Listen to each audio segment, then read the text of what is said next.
من النوم على صوت ماما عاملاه قلبان في الشقه. سيبونا انام شويه ده انا نايمه الساعه 1 ولقيت ماما بتجري في كل حته. عايزه مني ايه؟ قلت 100 مره لا. قالت لي عشان خاطري ده ابن انكل يسري. الناس تاكل وشي يلبسوا ايه معلش. طب ايه يعني ما تشوفي عاجبك القعده معايا ليه؟ مش خسرانه حاجه في حد تاني ولا ايه؟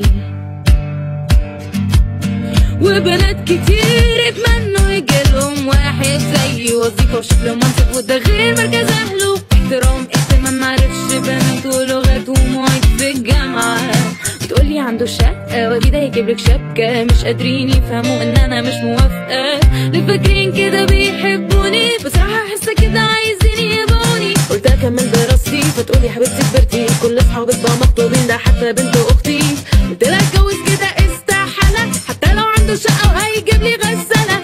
مشيت وسابتني وبعدها رجعت قالت لي الناس جايين يشوفوكي البسي لا اقول لابوكي.